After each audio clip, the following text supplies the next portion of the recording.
hello and good morning, everyone out there in the wonderful world of Twitch. This is John, and I'm here from Rook and Rasp, and it is time for that daily seance when you turn into Twitch. And that is, hi out there. I hope you can all hear us. And the audio is coming through and everything's working right.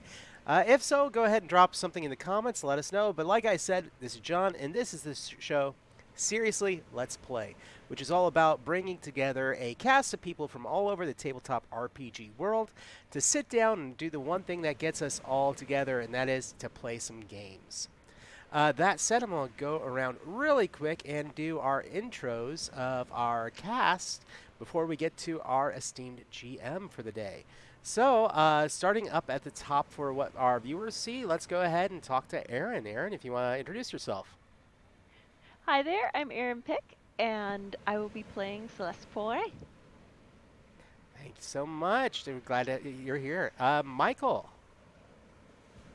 Hello, I'm Michael Waldschläger. I use he, him pronouns, and I will be playing Raphael Reed. Thank you. And Rusty. Hello, my name is Rusty Porter. I use the pronouns he, him, and I will be playing Slade McIntosh. And finally, today we have the awesome opportunity to sit down and play the game Shanty Hunters, which is an any winning game. And we have the creator here to guide us. So, Tristan, from this moment on, it is your show. Thank you so much. Hi, I'm Tristan Zimmerman, he, him, and we're gonna play some Shanty Hunters. So Shanty Hunters is a tabletop role-playing game about collecting magical sea shanties in the year 1880. And yeah, let's just roll right in. So it's 1880. You are sailors and scholars traveling the world's sea lanes to document the dying art of the sea shanty.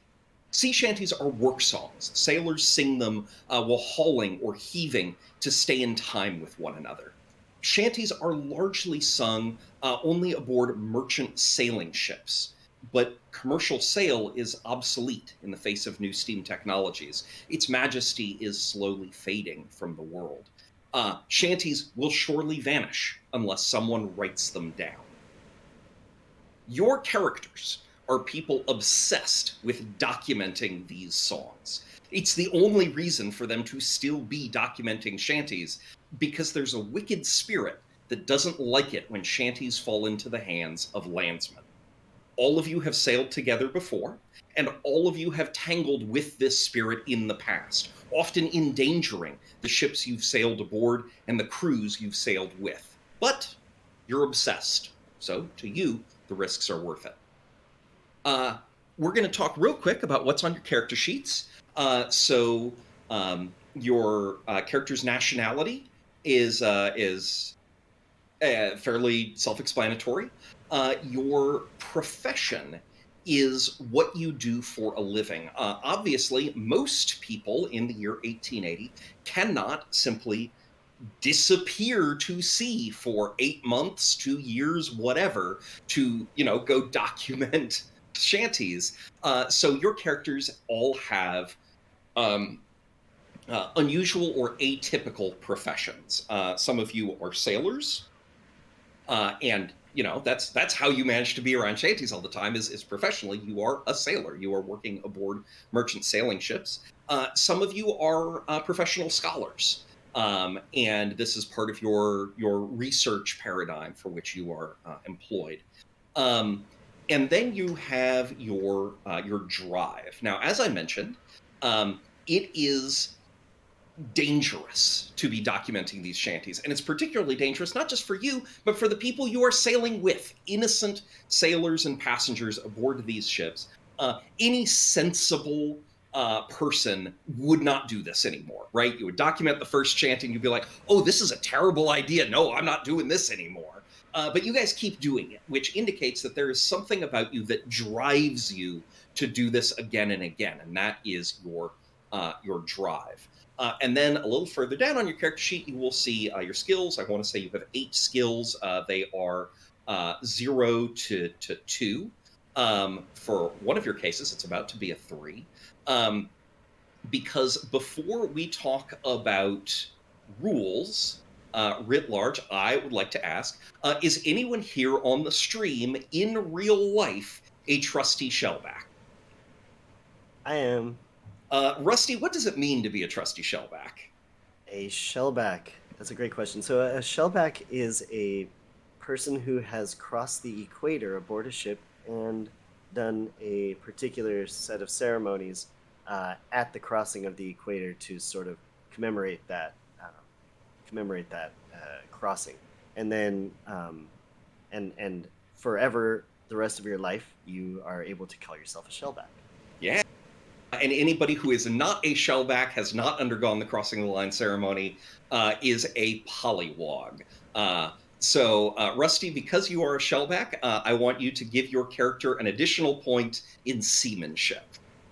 I ask this question every single time I run Shanty Hunters, and believe me, I have run a lot of Shanty Hunters at this point. And this is the first time that someone has said yes, so I'm very excited that I finally get to. I think it's in the rulebook. I think I put it in the rulebook as a little joke. It's like, yes, this is the first time I actually get to hand out that extra point of seamanship. So, and I guess I can mention, I too am a shellback. I crossed the line in 2015. For rules, sometimes it will happen that your character will attempt an action where it's not necessarily clear whether you will succeed. In such a case, I will tell you to make a roll. I will say something like, roll seamanship, roll athletics, roll kind, and you will roll one of the 8 skills on your character sheet. To do that, you roll a single 6-sided die. It's very important I hold it up to the camera because we don't know what 6-siders look like. And add the number beside the relevant skill. So if you have a 1 in that skill, it'd be 1d6 plus 1. Generally, you are going for a 4. In most cases, a 4 is what you need to succeed, which means that even if you have 0 points in the skill, you've still got a 50-50 chance of success. But if you have 1, 2, or in one person's case, 3 points in a skill, you are, of course, more likely to succeed. Now, sometimes it may come to pass where I say, hey, go ahead and roll me this. And you say, oh man, it's actually really important that I don't fail this roll, right? I've really got to succeed. In that case, you will know, you can take a pencil and draw a tick mark beside the skill and automatically succeed at that roll. The trick is you can't have more tick marks beside a skill than you have points in that skill. So if you have 0 points in a skill, sorry, auto success on rolls in that skill is just off the table for you. But if you got 1 or 2 points in it, you can choose to auto succeed. Sometimes it may come to pass that you roll and you fail and you realize with the benefit of hindsight, oh man, it was actually really important to me that I not fail this check. All is not yet lost. You can still draw that tick mark, but then you have to draw another tick mark somewhere on your character sheet. So it costs you 2 tick marks to succeed retroactively, to succeed after the fact. That tick mark can be in the same place, it can be on a different skill. The same restriction applies that you cannot have more tick marks beside a skill than you have points in that skill. And I will... Oh, go ahead. Thank you. I was about to ask if I could just put the tick mark anywhere on the sheet, and if it didn't have to be next to a skill, if I could put it next to my character name, for example. No, alas. If you tick a different skill for your second tick mark, I will ask you to explain to me how your ability, how your talents in that other skill helped you pull the fat from the fire at the last minute. So that, just an opportunity to show off a little bit. So, quick question. If Yes. I have a 0 in that skill, but I realize retroactively that that's important to me, can I mark another skill? No? Darn it. Okay. Nope, because you would still need to mark the relevant skill in question. Got it. Thank you. Easy day. Now, if you are doing a lot of drawing tick marks, your character sheet might fill up, and that would be unfortunate. Fortunately, there is a technique to erase tick marks from your character sheet. Whenever you hit your drive or your profession, you get to erase a tick mark. Now, what that means is when you make a decision that someone who does not have your drive or profession would not have made, you can erase a tick mark. That is especially true if it is a decision that gets you or the rest of the party into trouble. Then you are particularly encouraged to go ahead and erase that tick mark. Documenting a shanty always counts as this. People who don't have your drives do not document shanties for good reason. So documenting that shanty always counts as hitting your drive. After you document a shanty, go ahead and erase a tick mark. Those are the rules that you need to know about at the start of the game. Should any others come up, I will mention them at that point. Any other questions? All right. Well, in that case, I am going to ask you to introduce your characters, starting with Erin. All right, as I said earlier, I'm playing Celeste Foray. She is French, I am not. Her profession is as a client scholar, and she is documenting all of these shanties because she believes that they are a lost art form and she wants to preserve it, and people don't respect that art form of shanties. So she's going along to document them.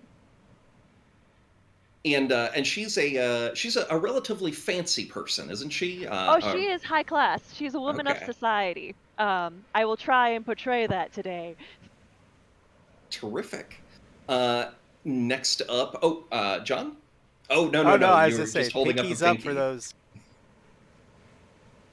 Next up, I believe, is Michael. So today I'll be playing the character of Raphael Reed. Raphael is a youngster out of Missouri who spent most of their youth moving along barges, helping with barges on the Mississippi. Now on to bigger ships and bigger adventures. I'm familiar with the group, of course, and I don't know what's causing all the issues. It cannot possibly be that we're documenting these shanties. Nope. Yeah, so Raphael's dream is naivete. Yes, Surely all these unfortunate happenings are unrelated to our actions. Unconnected. Yes. All right, John. All right, so hi, I am John, and I'm playing Jack Cobb, and I am probably a little bit odd, a little bit unusual, covered in tattoos. I look like a sea dog, but I'm actually not great as a sailor. Uh, my drive is I want to record these shanties because I believe that they hold a unique power. And maybe it's a power I could control. And so it's kind of the whole occult kind of look at it. Yeah, maybe I could write one of my own someday. Who knows? Very exciting. And finally, Rusty. Okay, I will be playing Slade McIntosh. Slade is very slight of frame, about 5'6" and 120 pounds, and always seems to be sporting a 5 o'clock shadow. Oh, I believe your push to talk is off. Ah, thank you. Did you catch any of that? Caught up to 5 o'clock 5 shadow. o'clock shadow. Right, okay. Regardless of what time of day it is. So, Slade is a career sailor. Basically, We lost you again. oh man, I got a faulty push to talk button. We'll do our best with it. So, Slade is one of those people who seems to be born to the sea, and that's because Slade was born to the sea. Slade has a grandmother who is a selkie. For those of you unfamiliar with the term, a selkie is a seal that can shape change into a human. And because of that connection, familial connection with the sea, Slade has just always been drawn to the ocean. All right, fabulous. So, the four of you are sailing aboard the Marco Polo, an old and shabby bark bound from Mobile Bay, Alabama, to Constantinople, with a stopover in the Azores, an island group in the eastern Atlantic. You're carrying cotton for Constantinople and a few crates of household goods for the Azores. You're all up on deck. Those of you who are professional sailors, those of you who are employed for this trip, are up on deck mending rope. Those of you who are passengers are just enjoying watching the Azores grow on the horizon. Also approaching you is a Portuguese revenue cutter. She eventually comes alongside you, and a customs official in a business-like uniform comes aboard. He and the captain exchange pleasantries and disappear down below decks. Up on the forecastle, the front part of the ship, up on the forecastle, several sailors are giving the ship's cook a hard time. His name is Sammy. He's 13 years old. He's got a pimply face. And he's being like, "Oh, geez, guys, no, don't tell the customs inspector. Come on, come on, guys, be cool." What do you want to do?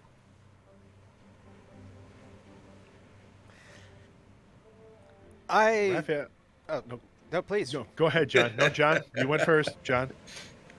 I kind of glance over at them, and I'll actually kind of, as I'm trying to fix the rope, I'm going to give them a hard time. I'm going to be like, "Hey, get back to your duty. You know I'm terrible at this. Do you honestly want to be climbing rope I mended?" Oh, come on, Jack, get in on this. This guy, he's a smuggler, one of them says while giving Sammy a noogie. Never mind that Sammy's almost as tall as they are. Sammy's getting a noogie and like, "Oh, he's a smuggler." Raphael's going to take the mop he was swabbing the deck with, kind of walk up to the group and stick the mop out and poke the guy that's giving Sammy the noogie. "Hey, y'all better knock it off. If you want to eat, you better leave that young boy alone."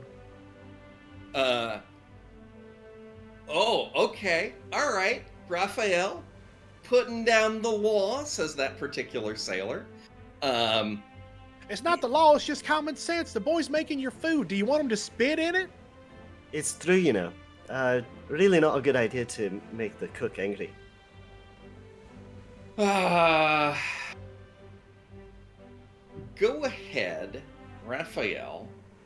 Go ahead and roll me kind, because you're trying to convince these guys to lay off, but you're presenting it in like a reasonable sort of way. You're throwing your weight around a little bit. Not that you have any weight to throw around. No. But- As a pollywog. But you're being nice about it, so go ahead and roll me kind. Let's see if they buy it. Kristen, thank you for picking a skill I have points in. That's going to be a total of 5. A 5, okay. So the all right. We we were just having fun. We weren't actually gonna tell that old customs official anything. You're all right, Sammy. You're all right. And they're doing that thing where they're pretending they're all friends, but they're still pushing him, right? And they kind of walk. They walk back to what they were doing before. Oh, thanks, guys. Oh no, the last thing I want is to get in trouble with the law. Well, Sammy, just between you and me and the railing over there, what was you smuggling? Oh, I'm not smuggling anything, Raphael.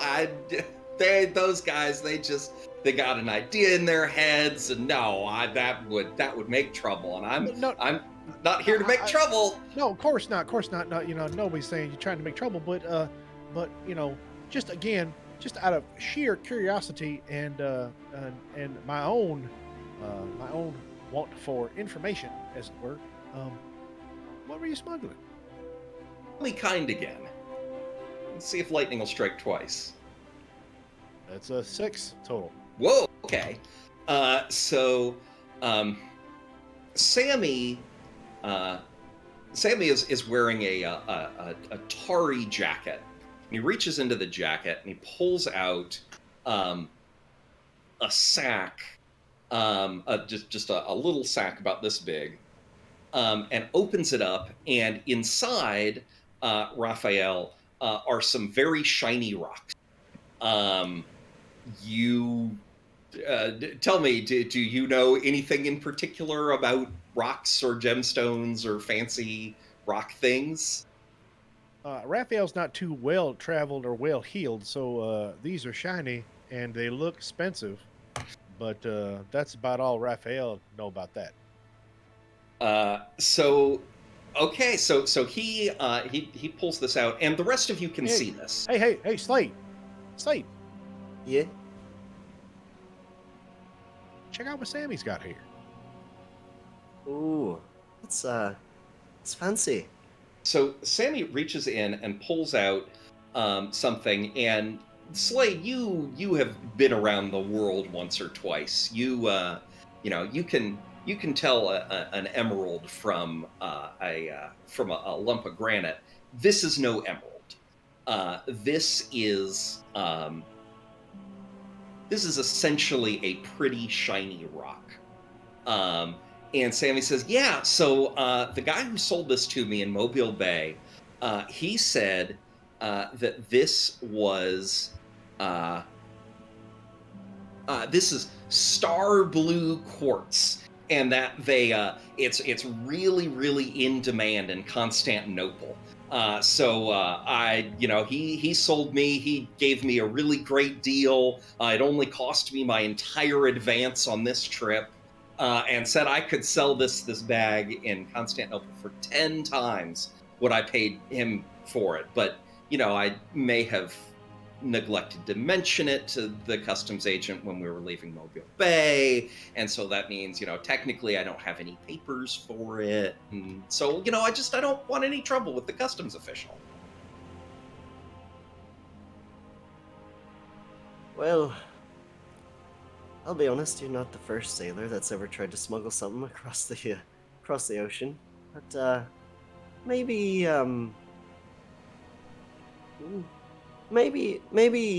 let's talk about this some more when we before we get there. Make sure. Not in the moment that you're selling it. That'd be a bad idea. Just come talk to me before we get going. Okay, I'll do that, Slade. Thanks. You're a really nice guy. Well, I don't know about that, but I've been around. Just a real stand-up man. That's what you are. And he tries to do that like big manly slap you on the shoulder thing that the other guys were just doing to him, and like it doesn't really work. Yeah. And Slade looks visibly smaller in this big awkward gangly embrace. Man, Sammy, if you can find a way to sell those, you'll be living in some high cotton. Wow. I mean, I don't. Is that good? I don't. Yeah. That's real good, Sammy. If you can sell them, I'm not gonna say a word. I'm a remain mum. I'm gonna keep my mouth shut. But I mean, maybe there may be somebody on the ship that could buy them. Wow. Okay. I never really thought about that. I'll maybe. Maybe Celeste, Celeste has some 2 coins to rub together. So Celeste, you've been on deck. You've overheard this entire conversation.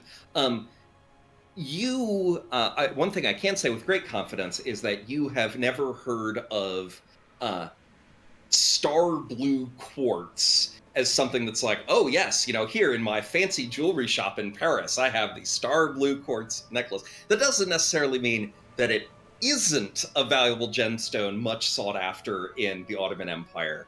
But does your character know a thing or two more about gemology? Would that factor into class at all? Yeah, actually, I think that's totally reasonable. You've got a couple points in class, so yeah, absolutely. Then Celeste will huff and close her book and finally look over at this conversation that she's been overhearing and just gesture, bring it over, let me have a look at it. Oh, wow, miss. I'm happy to do an appraisal for you, young man. And I'll appraise the very rare quartz that we have here. So it is the good news is he was sold. The thing that he was told he was sold is actually what he was sold. So that's something. It is actually star blue quartz from the great state of Alabama, the currently the state gemstone of Alabama. But yeah, no, this is worthless. This is a pretty rock. Like it's pretty. Somebody might give a couple nickels for this bag, but it is not like you really can't even call this a semi-precious gemstone. So, how much cash can I assume that Celeste has in her purse? Celeste, you can assume, has enough cash in her purse. So Celeste will sigh and turn the stone over and turn it over one more time and go into her pockets and pull out way too much for this rock and pass it. I will happily take it off of your hands. It's a lovely piece. Now, when you say way too much, just for my own situational awareness, are you is Sammy turning a profit on this sale? Sammy is turning a profit. Okay, is he turning an exorbitant profit? Not an exorbitant profit. Okay. He's making his money back, I hope. Okay. Uh, oh wow, that isn't nearly as much as I was hoping to sell it for in Constantinople, but I'm not sure smuggling's for me. I just this is as soon as I saw that revenue cutter on the horizon, miss. I got all covered over in collywobbles, and Sammy, I would recommend keeping your nose clean and not getting shysted again. oh. Well, okay, miss. I'll do that. Thank you very much, he says, earnestly believing every word. He is definitely not going to avoid getting shysted again. Yeah, I know, but I could hope. No, wait, Miss Celeste, is that Scheist? That's a German word, right? Yes, I believe that's its origin. Shysted, from shyster. It means getting scammed. Oh, that's not. Oh, okay. That's news. That's not how I heard it before. But um, okay. Scheist. Scheist. Okay. In Okay. polite society, it means getting scammed. Well, so what's it mean in impolite society? I think you already know what shies means. You got me. Plenty of German immigration happening in Missouri around this time. So yeah, it makes total sense. So Jack, you've been mending these ropes this whole time. You're keeping your head down, you're keeping your nose clean. You're not going to draw any attention to your secrets, no sir. And as a result, you can hear that you can hear from below decks that the captain, his name's Captain Hugel. Captain Hugel seems to have about wrapped up with the customs official. They may be about to come up on deck. Is there anything you would like to do? I kind of, in a low tone, I'm like, Captain's coming up to the deck. Look alive. And all the NPC sailors who are within earshot of you, like, immediately drop the malingering they were doing. They're like, yes, yep, I've been mending rope this whole time. Look at me, Marlin Spike seamanship, yes sir. Captain comes up on deck with the customs official. They shake hands, and the official gets back on the revenue cutter. You guys are going to have. Is there anything else anybody would like to do before we wrap this scene up? Slade will, after the cutter's gone, approach Sammy and just sort of give him an elbow, a gentle elbow, not.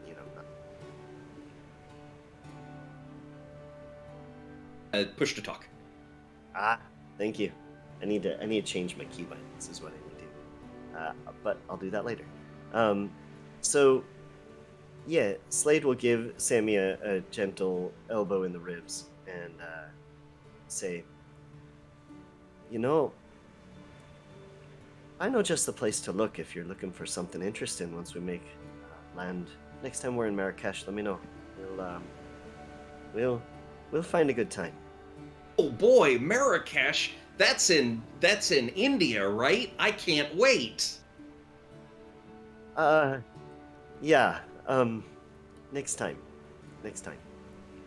Jack looks over quickly and is just like, "Be careful what you bring on ships. Strange things draw strange attention." And then just turns and goes back to work.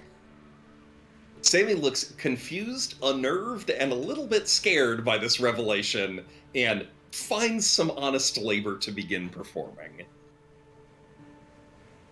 And with that, you guys are in port in the Azores only for about a day. You really have very little cargo to offload here. You unload a little bit of water, and then you continue on towards the Strait of Gibraltar. Now, the Strait of Gibraltar is the strait, the little bit of water between Spain and the Iberian Peninsula and Morocco and North Africa. It's the mouth of the Mediterranean Sea. You're going to have to pass through Gibraltar to get to Constantinople, modern Istanbul, by the way. The naming convention in 1880 is complicated. And as you're going along, every day or so, the ship's bilge has to be pumped out. Now, all ships, even steel-hulled ships, all ships accumulate water inside them. When you are in the water 24 hours a day, like, there's always somewhere that water's getting inside. And the Marco Polo is definitely not a steel-hulled ship. She is not only wooden-hulled, she is old. She is in what is close to her final years. She was built, I want to say, 20 years prior as a clipper ship, more than 20 years prior, as a clipper ship, one of these like great, incredible feats of seamanship and engineering, which are fast going the way the way of the dodo in 1880. And her hull by this point is so old that it cannot take the enormous strains that a clipper ship rigging places upon a hull. So she had to have her masts torn off. She had to have new masts put on, a bunch of new rigging. She's now rigged as a bark, which is a totally different sail plan, and a much less ambitious sail plan, something that doesn't go nearly as fast, but also isn't going to tear her aged frame apart. All of which is to say, the good ship Marco Polo leaks like a sieve. And so every single day, sailors are on the pumps, pumping out her bilge, because all the water accumulates down in the bilge at the bottom of the ship, and then you got to get on the pumps and manually pump them out. And this is done to shanties, right? There are pump shanties that have a beat and a structure that is particularly conducive to singing while on the pumps. And on one of these days, the crew sings a shanty that is new to the four of you, that the four of you have not encountered before. And that shanty is called Lowlands Low. And I am going to drop it in our Discord, drop the song sheet in our Discord. And the way I handle this when we are on the internet. Now, if we were in person, right, if we were all together in the same room, we would sing this song together. We would all sing the song together. I would start singing it, and as people, developed a familiarity with the meter, they would join in, and we'd all have a good time. Singing together with people, whether they be friends or strangers, is a joy.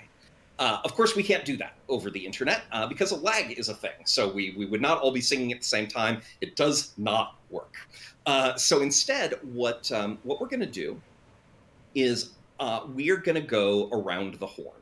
I am going to sing the first two verses, and then someone else is going to do a verse, and someone else is going to do a verse. You do not have to sing. If you want to simply recite the verse that you get to, um, that's totally cool. That is no trouble. And if you don't even want to do that, if you just want to stay mum during the whole thing, that is just fine. We will skip right over you. My question is, do I have a volunteer who would like to go after me and sing or recite verse 3?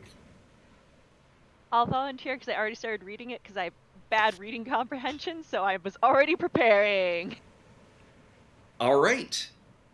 Does anyone want to opt out? Opting out is totally cool.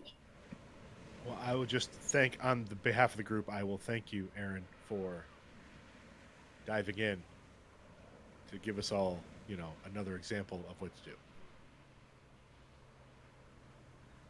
All right. So I will sing verses 1 and 2. Aaron, you will do verse 3. John, verse 4. Michael, verse 5. Rusty, verse 6. I will take verse 7. And then Aaron, verse 8. John, verse 9. Michael, verse 10. Rusty, verse 11. And I will take the 12th and final verse. So, Aaron, you're on verses 3 and 8. John on 4 and 9. Michael on 5 and 10. And Rusty on 6 and 11. Does that work for people? Sounds Sure. good. All right. Sure. And actually, before I begin, one final note about these songs. Remember that these songs were not being sung by professional singers or by choirs. These are songs being sung by exhausted men who have absolutely no training, maybe no experience, depending on how often they went to church services. And these are rough and ready songs sung by rough and ready people. This is not opera. And so if you don't sound good, congratulations, that means you are authentic. So, don't, and to the viewers at home, well, sorry guys. So yeah, here I go. Sing along with us. There once was a skipper who was boasting on the quay. Oh, I have a ship, and a gallant ship is she. Of all the ships I know, she is far the best to me.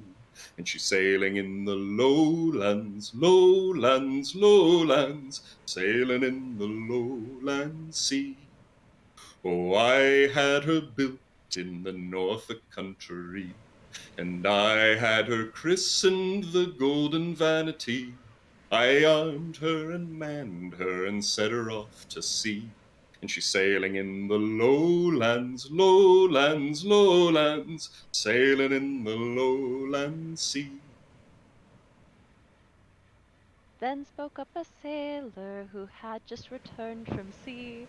Oh, I was aboard of the Golden Vanity when she held in chase by a Spanish piratee, and we sank her in the lowlands, lowlands, lowlands, sank her in the lowland sea.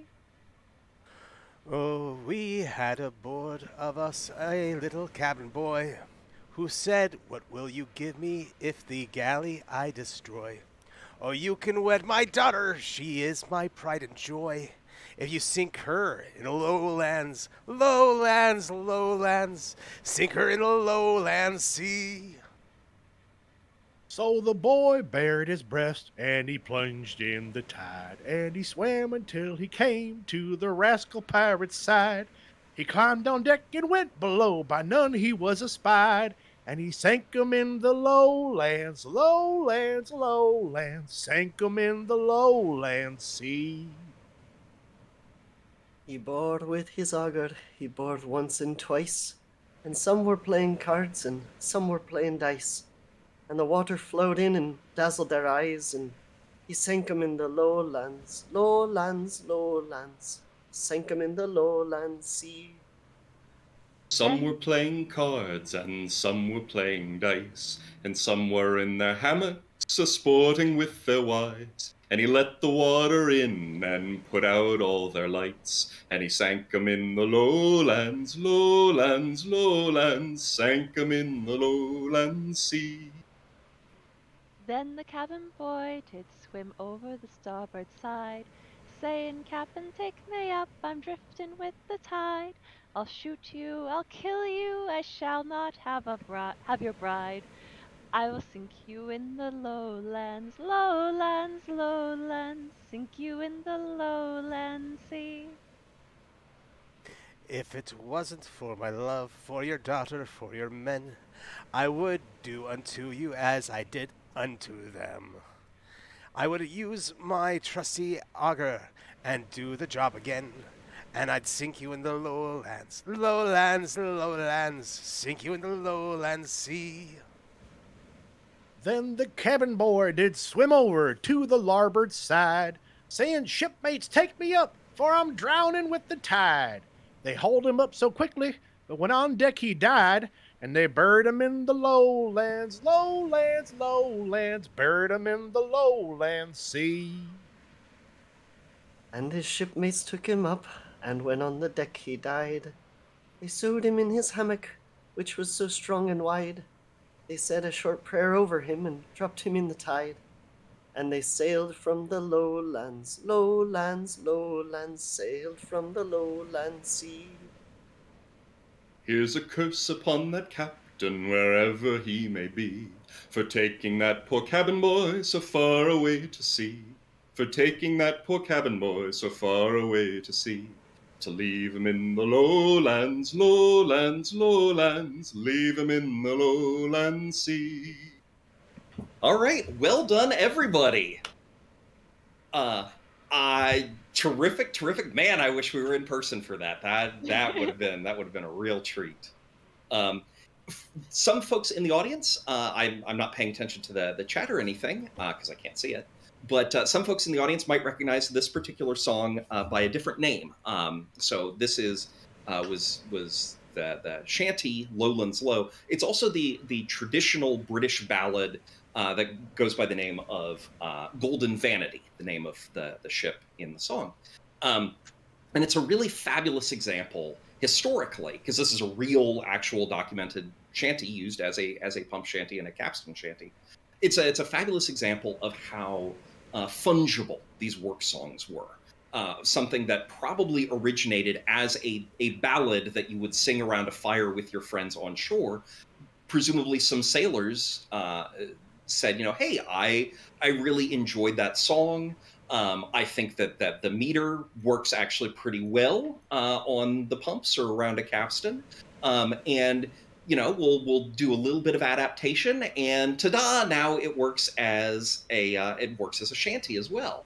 And yeah, I think it's a really fabulous example of the fundamental humanity of these songs, right? That it's all just people, man. It's all just people bringing the songs that they know and that they love from their homes and adapting them to this professional maritime context. And shanties are just overflowing with all kinds of influences from around the globe, from sailors doing exactly this. And that's Lowlands Low. Now, the very important question I have for the four of you: this shanty that you have never encountered before, do you document it? Yes. Yes. All right. So the four of you document the shanty, thereby earning the ire of whatever wicked spirit it is that doesn't like it when you do that. Well done. Had any of you marked a tick mark on your character sheet by this point, you would have the opportunity to erase it. One other thing, sorry, that I neglected to mention about erasing tick marks at the beginning. You don't have to ask me for permission. You don't have to say, hey, I feel like this counts. Do I no, man, you know your character. Like, you're the one inside your character's head. As soon as the sheet leaves my hands and enters your hands, it is your baby. You get to decide whether you have hit a drive or a profession. So if you were thinking about it's your call. So you are approaching the Strait of Man, that shanty's got me feeling finer than frog hair. a few days pass without incident, and you are approaching the Strait of Gibraltar, the entrance to the Mediterranean Sea. And on your right, there's Tangier. On your left, there's Spain. And oh, look, you can just see over there the Rock of Gibraltar, which is a little British outpost guarding the entrance to the Mediterranean. And as Big you... rock! it is a very big rock. And as you are approaching the strait, and the strait's getting bigger and bigger, it's about 9 miles across where you are.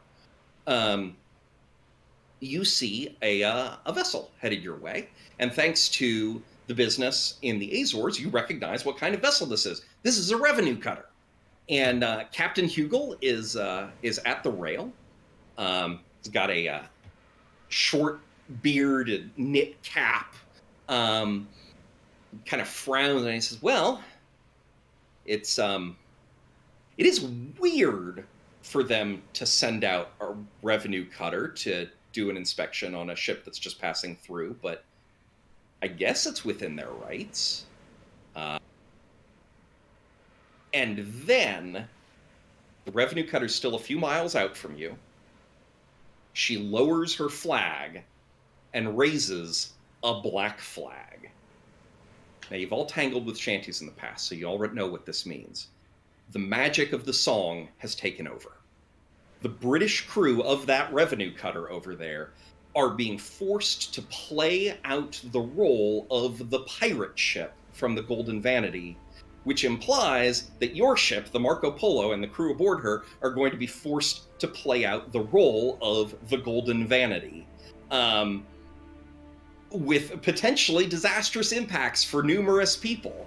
And Captain Hugel, he's got this glazed expression that you recognize that indicates that he is not himself anymore. You strongly suspect at this point only the 4 of you are yourselves anymore on either of these 2 ships. And he exclaims, "Pirates!" What do you want to do? That is a solid question. Uh-oh. If y'all all seem to have your wits about you, I do kind of rub my chin and say, "Does anybody know if the captain has a daughter?" Does the captain have a Yeah, daughter? that's a good question. Have any of you asked the captain whether he has a daughter? You can No? absolutely say yes, but it sounds like it's sounding like no. I don't think Celeste would have busied herself with people's personal business, so no. All right. No, I have a feeling that none of us would have asked the captain, but I'm sure, being sailors on a ship, the scuttlebutt would be that we would know if the captain had a daughter or not. That is an interesting point. Raphael, since you're doing it via scuttlebutt, go ahead and roll me seamanship. Oh, great! Something I have no points in. Yes, perfect. Do good. Oh, that's on an angle. How did that? Wow, that was a crazy roll. That's a 6. I'll take it. Dragon bone die for the win. Yeah. So actually, for folks in the audience, the word scuttlebutt, meaning rumors, has a really fun maritime etymology. A butt is a barrel, and to provide drinking water for everyone, drinking water, of course, was stored in barrels. You would scuttle it. That is, you would drill a hole in the side, and that's how they made something that is almost identical to the modern workplace office cooler, right? So whenever you needed a drink of water, you'd go down below to the scuttlebutt, and of course there'd be somebody else at the scuttlebutt, and you would chit-chat while you were drinking your water, and that's where we get the word scuttlebutt, meaning rumors. It's That's the awesome. original water cooler talk? It's So- the original water cooler talk. That's I love it. remarkable. I love it. Yeah, so coincidentally, Tristan, I used the word scuttlebutt, not remembering at the time that it was actually a nautical term. Amazing. Amazing. I love it. So, Raphael, you actually heard from one of the other sailors, in fact, from the shantyman of the ship, the guy who was leading everyone in Lowlands Low. His name is Elias. He's a freedman from Georgia. That is, he is a grown man, and the Emancipation Proclamation being only 17 years old at this point, Elias was born enslaved. And Elias told you that he had heard from someone else who had heard from someone on shore that Captain Hugel's family is in Liverpool, and he does in fact have a daughter. All right, so I heard from Elias, who heard from George, who heard from Curtis, that the captain does have a daughter, but she's not present. The reason I'm asking is just because, well, it's better that they promise someone that's not actually here than one of the other ladies present looking over at Celeste. You know what's going to happen. Slade is also very pointedly looking at Celeste. Why is everybody looking at Celeste? Celeste makes a pointed look at Slade. What? Why? Why is everybody? Why are we staring at each other? Do we have a prayer of outrunning that damn thing? So, given the direction of the winds, so the revenue cutter, backing up, the good ship Marco Polo is a three-masted bark. The revenue cutter has 2 masts and a single smokestack. Given the direction of the winds, the poor state of advanced age that the Marco Polo enjoys, and the fact that the revenue cutter can augment her speed via her steam engine, no, you do not have a prayer of outrunning that revenue cutter. But good question. Raphael's seamanship of 0 says, "Oh, I think so. I think we can do it." We Trust just me. need to drop some weight. Let's not. I would prefer a different method. It's just those ships are built for speed and they're built for killing. Neither of which is ours. Now, come on, we can do it. We just got to have a can-do attitude. Right. Isn't that what they do in all the stories? They throw everything off of the boat, and then the boat immediately just goes very quickly down wherever it's supposed to go. We use a little bit of that American ingenuity I've heard so much about. The boat's I'm not intrigued American, by the American and neither is the ingenuity. crew. Come on. Oh, All things considered. fine. All right. Well, I'll do what I can up here with the sails. Hopefully, we can get the wind behind us, and yeah, I mean, you all can figure out what to throw overboard. I mean, I don't know. Maybe I'm just I really don't know what I'm talking about. I haven't been at this too awful long. Perhaps we could. What's a parlay? Can we parlay? Perhaps. We're trapped in the story, right? Well, So Yeah, pretty Yes. much. here's the things that's going to happen. We can't outrun it. Ship's coming at us. Somebody's going to have to go over there. Somebody might die unless we act against it. I'm also concerned about if the outcome of this is maybe the captain getting cursed. I'm probably the closest thing we got to cabin boy, and I'm not really hip on. I don't like how the cabin boy's fate turns out in this particular shanty. I understand that. Where are you guys having this conversation? Probably somewhere central deck. I guess this. Yes. Okay. Good to go. It's not particularly like you need to hide the conversation. One of the things you've observed in your previous tangling with these songs is once everybody goes into shanty mode, they're not entirely themselves. So it's not necessarily like you have to be like, oh no, but we're talking about a mutiny, like blah blah blah. Anyway, you hear there's the ship's cook. There's 13-year-old Sammy, who strides right up to Captain Hugel and says, Captain, let me go over there. Let me deal with those pirates. Oh, Sam, you know. Sammy, tell me just how do you intend on fighting those pirates? What's your plan? What, you just gonna jump in the sea? Well, that's the way to get over there, he says with a questioning tone. You're not gonna take a No. boat? Could take a boat. Wow. No, you cannot take a boat. That's No. thank It's a you, stupid thank you, idea. Celeste. Yes, Captain, let me take a boat. Sammy, don't you dare get near that boat. Sammy, bless your heart, but you weren't born with the smarts God gave a goat. Hey, Sammy. You're going to need something from your kitchen to deal with that boat. Why don't I go down to down with you and I'll help you find something. Yeah, okay. Yeah, sure. I was gonna use an auger. It's not clear where he got an auger. It's not like they're, contraband, or because there's lots of need for woodworking on the ship, but like the ship's cook, it's unclear how he has an auger in his hand. But like, sure, I was gonna use this auger, but if you've got, and yeah, absolutely, let's go down to the galley. And Where do you keep your knives? And I want him to walk ahead of me. I keep my knives in. I keep them wrapped in paper. And he starts describing where in the galley his knives are.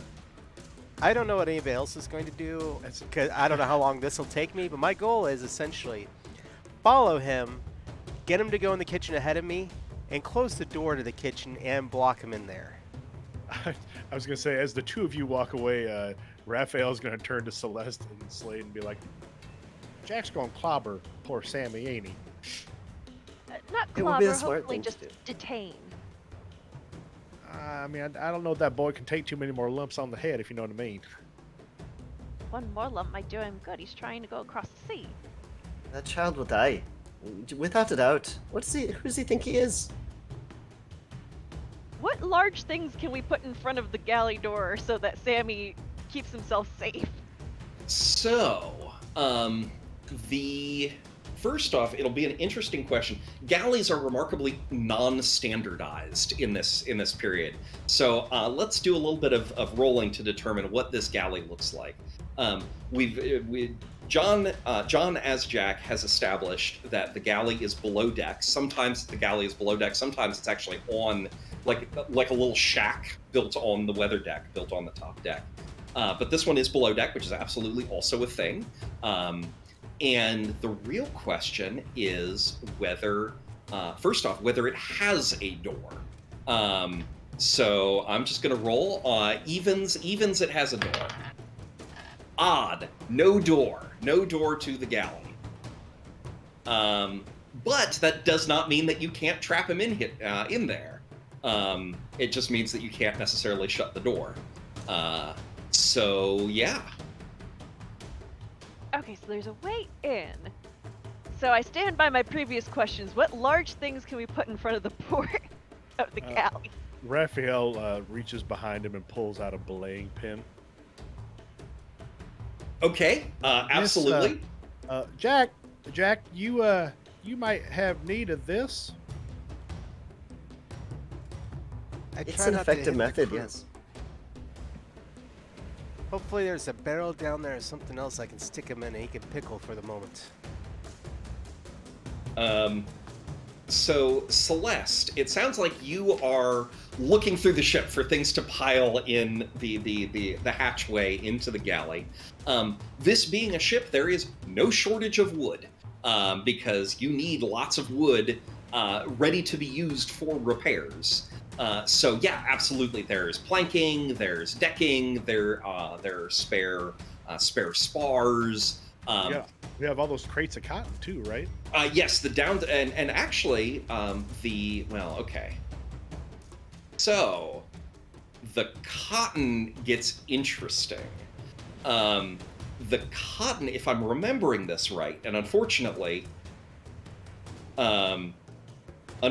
most of what I know about how to load cotton on an 1880 sailing vessel comes from sea shanties, like Screw the Cotton Down, where the idea is you have to compress the cotton into the hold, and there's like a giant screw that you turn, like compress it so you can load another bale and then screw it down, which suggests to me that you can probably pull bales out of there, but you're not going to be able to get them back in. You But- know a lot more about this than I do.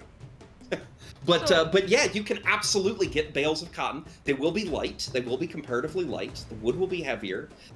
You then won't be able to get them back into the hold. But getting them back into the hold is much less important than keeping poor Sammy from drowning his dumb self.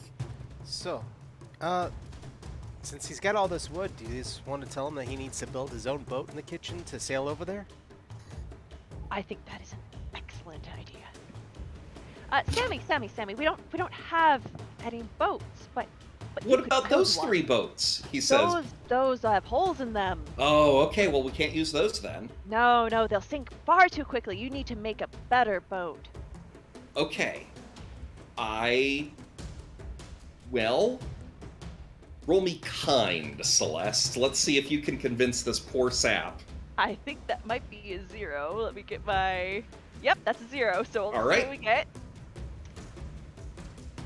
That got a 3. Well, Yep, if- I have no points in that, so I can't even need to succeed at it. if all the boats have holes, then I think we're back to my original plan, which is, he says, and at this point he's standing in the galley, and all of you are talking to him. Some of you, I assume, are in the galley. It's very small in there. Some of you are in, some of you are out. But he's like, well, he says, standing in the galley, I guess that means I'm just back to my original plan. If all the small boats have holes in them, I'm gonna have to swim over there. But it's far too far. Well, you wouldn't want us to be taken by pirates, would you? Look, Sammy. Yeah, at the end of the day, that's a long swim. You're going to need to fuel up before you go. You should probably make yourself, something to eat. Maybe have some bread. Oh, it's You cold want- too. Yeah, it's cold too. You want to bundle up as well. Look, isn't there's some bread down there in that barrel down there, right? There's some rind down there. Oh, I don't usually, he says, well, as he is in the process of bending over and he's taking yeah. the lid off the barrel, well, I don't usually keep bread in here, he says, suggestively going into the barrel nonetheless. Raphael looks like looks at the group and just shrugs and then clobbers poor Sammy over the head with that belaying pin. All right, there are 4 of you and 1 of him. I'm not going to call for a roll here. And poor Sammy gets concussed, and then into the barrel. You now have barrel full of concussed teenager. Well done. What's the next step here? Well, Jesus, Jack, where you want to put him? Well, we could try and talk him out of it, but this is just quicker, right? We don't have a lot of time. He was not apical. He was All right, very but fixated on You getting got to him that in the boat. barrel. Okay, look at this. Anyway, doesn't matter now. Okay, who lives through the tale? Who remembers the lyrics? Who lives through this? Not the cabin boy. And for the record, all of you have documented the shanty, which means if you at any point want to just pull back up that lyric sheet that we're all working for, A+. No, I've been I've staring been at trying it to the work whole my way through it.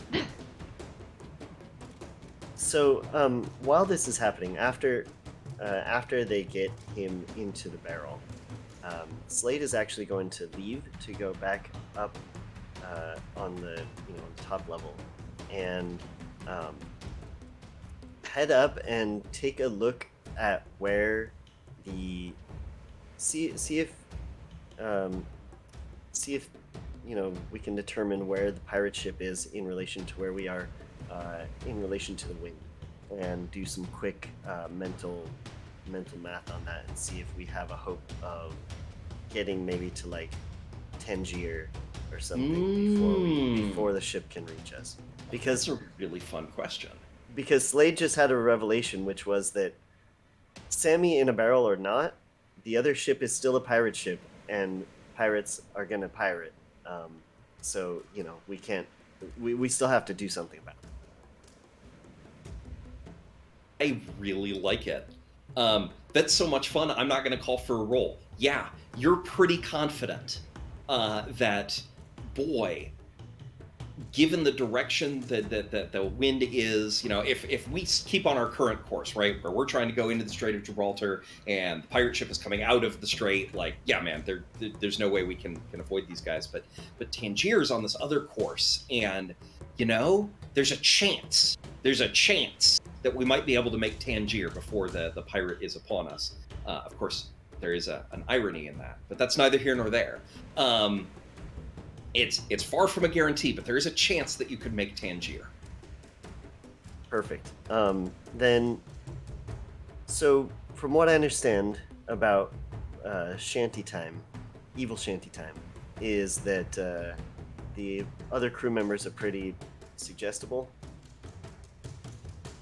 Okay, so Slade is going to go to the captain and suggest that they turn the ship about and make for Tangier as quick as possible.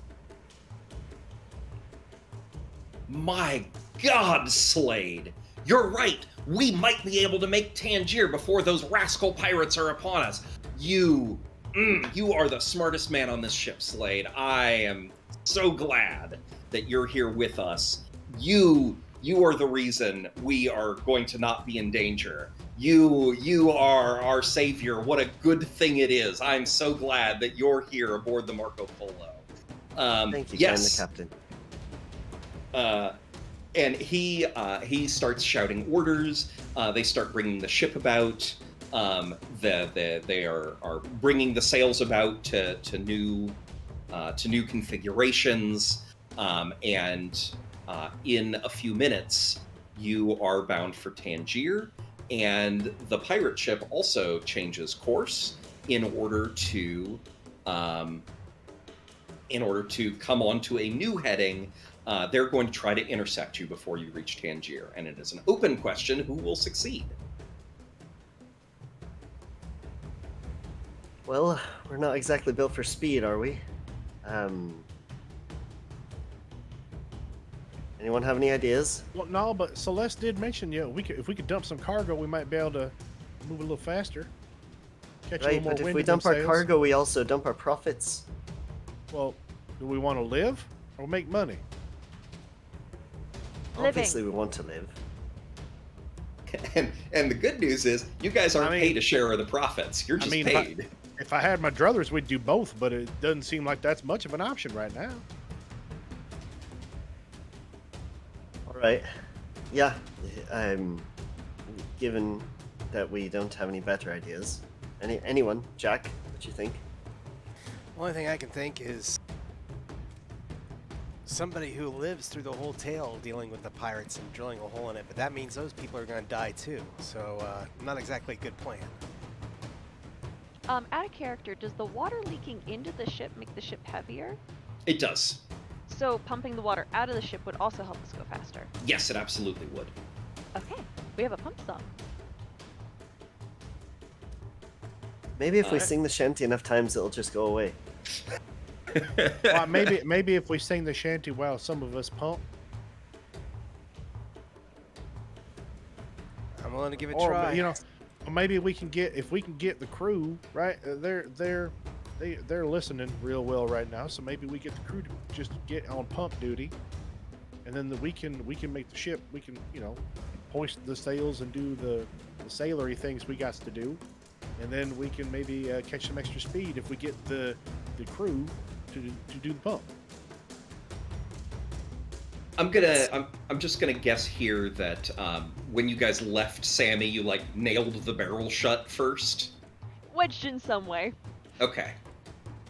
He's gonna have a really bad day. He has already come to. He's throwing up, and he's inside. He's nailed or wedged inside this barrel. Really bad day for Sammy's, honestly. Sammy, but it beats dying. Listen to you. It does. You It little does. dumb. Does beat dying. Now, I'm going to ask for a roll from all of you. All of you go ahead and roll me Sense Trouble.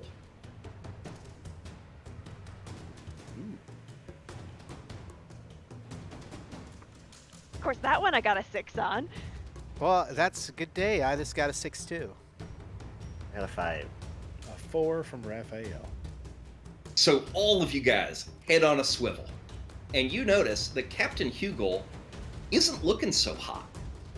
His skin is starting to grow and it's starting to kind of sag on his bones, like the skin of a very old man. I suppose in this case, a very old man with jaundice. He's Captain Hugel, not looking so good, but you have a plan of, hey, let's ditch cargo, let's pump out the ship, and From a is a player question, sure. and that our characters have experience with Mhm. the shanties. Do we find that in the past we have to kind of play out the shanty to beat the shanty, or are there other ways that we've defeated them in the past or can defeat Um, Both are viable options. them? The shanty wants to play out. So playing along with the shanty can help. Can kind of take advantage of it. Aikido the shanty, right? Like, oh, you want to go in that direction? Like, let me help you. Yeah. But also, it is possible with sufficient cleverness to fly in the face of the shanty, bearing in mind that it very much does not want that to happen, and so that can be more difficult. Okay. I guess a follow-up question to that Yeah. is, does the shanty make bad things happen to people if we don't do what it wants? Um, Like, I'm thinking, like, is the captain basically gonna like up and die on us since we aren't since we're making the shanty more mad by going the other way? so that is an exceptionally interesting question, and that's one of those questions that's almost gonna vary campaign from campaign, because I intentionally in the rulebook leave a lot of this stuff vague, so that hey, what sort of thing do you think is fun for your players? Like, do that. But in this case, what I'm going to say is your particular group has not encountered evidence of the wicked spirit kind of retaliating, right? Of being like, oh, well, you countered me here, so I'm going to be really mean over there. That hasn't happened. There is a certain amount of like, whatever the shanty's going to try to make happen, the shanty will try to make happen. And it's up to you to make that not happen. We haven't necessarily experienced blowback from the shanty, however. That is the word I was looking for. Thank you. You have not experienced blowback from the shanty. Okay, perfect. Well, Captain, you're not looking so well there. You might want to take some fresh air, maybe get some sunlight. You've been inside a lot lately. I'll go up on deck, he says, and he goes up on deck, and now you're all up on deck, and yeah, he does not look good. He looks unhappy. He looks ill. Guys, I'm gonna have to do something here unless y'all tell me not to. What are you thinking of doing? Yeah. I whisper, we're gonna relieve him of duty so he's technically no longer captain.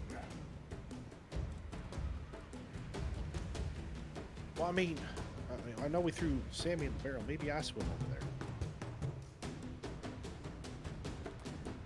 I can swim Look. over there. I can put a hole in that boat, Worst and then comes- I'll swim back. And then as long as y'all get me out of the water in time, I won't die. Or you stay in the water until the shanty ends. That also, I mean, But- I'm a decent swimmer. Whoever goes over there needs to live through. Quite frankly, it would be good if they're listed in the song. But first, I think we need to relieve the captain of duty and assign that to something else. Wait, well, what? Well, if you're the captain, then maybe you can actually make me the cabin boy, right? Something like that. And I'm just gonna go for it. It's a one shot. Let's do it. I walk up to the captain and I'm gonna be like, Captain, you're ill. You're not making good decisions. You are medically relieved of duty. Wow, that's a dick move. Roll me cruel. That it is a kind? 4. All right. Hey. He sputters, and then he says, I'm not gonna fight it. I should fight it, but I feel really. And he goes down below. But one thing that you notice is that as he leaves the quarterdeck and he starts going down below towards his cabin, he's standing up a little straighter than he was a minute ago. And the further down below he goes, the straighter he stands. Did he have anything on him that denoted that he was the captain, like a hat or a badge or nothing? Nah, it's a very small crew. Maybe a dozen people. Everybody knows everybody else. I wish he had a parrot or something. I'd promote it. You're captain now. Everybody else, everybody except Jack, you don't have to roll for this. Hey, is Jack looking a little worse for wear than he was a minute ago? Jack, you're cursed. Yeah. Jack, you look as nervous as a cat in a room full of rocking chairs. Right, well, so you got the curse. That's not good. But I did like your idea. And Slade has a notebook open with the text of the shanty written in it and is sort of reading it over. Look here. It says that the cabin boy died when he was brought back on the ship, which is what you were going for, I believe, and that's quite clever. So perhaps we can use that to our advantage. That's pretty good. And I've also got something else. If somebody wants to write this down, you may now know me as Captain Shipmates. Captain His Shipmates.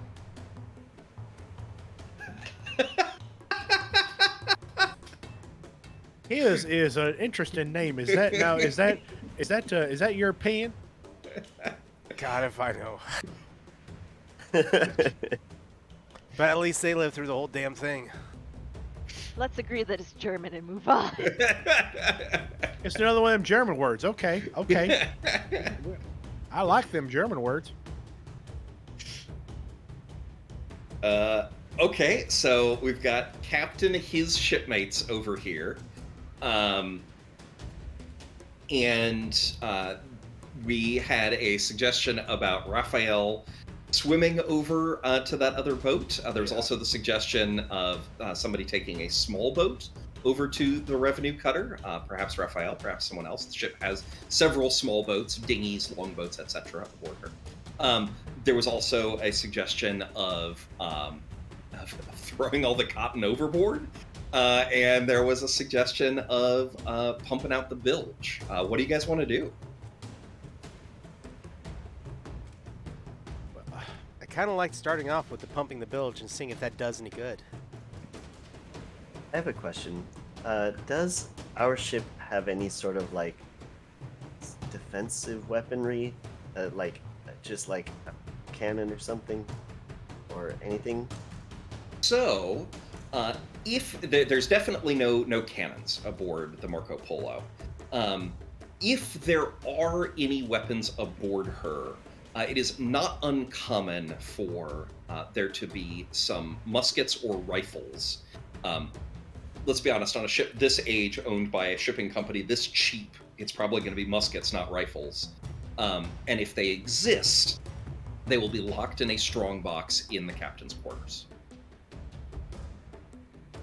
Because the last thing you want is the crew to be armed. Right. Yeah, exactly. Okay. Well, my thought was perhaps we could create some sort of a diversion while our very courageous cabin boy here gets over to the other ship. But I'm not quite sure how we might do that. I mean, if you're taking a boat over there, of course they're going to shoot you down before you get there. It's not like they're blind. I mean, that's why the swimming might be better, because it may be a little harder to spot in the seas. Could you take a barrel? That might Well, work. I guess I could take a barrel, but You I know, feel like it's hard to steer. it is. But one thought is if they see us throwing our cargo overboard, and one of those cargoes is a barrel filled with a person, they wouldn't know that. If we get That's close enough, you wouldn't have to stir much. pretty clever. So that's an exceptionally interesting idea. The issue will be your characters would not know it by this name, but the issue will be the vector math of which direction are the winds and currents going to take the barrel, and of course you're going this way, and the pirate ship is coming from this other direction. But you have the ability to steer the good ship Marco Polo. So if you want to try that, I will totally let someone roll seamanship. I think it's reasonable that Slade is probably the one on the wheel right now, given that Slade is the character with the most experience in such matters.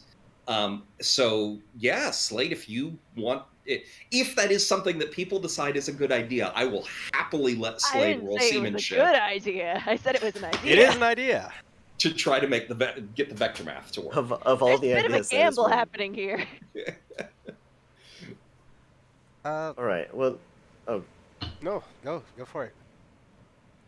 I was just gonna say that if if anyone else has any other ideas, let's get those out now while we're still before we do something we can take back.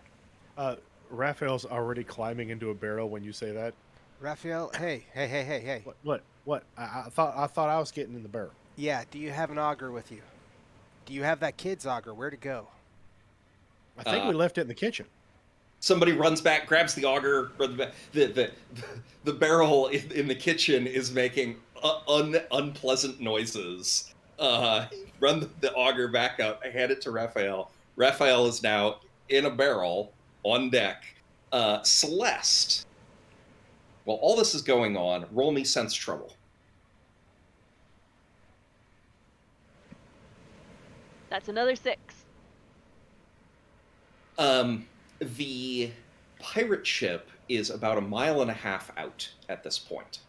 And you can see men in British uniforms clustered on the deck, and they are some of them are brandishing revolvers.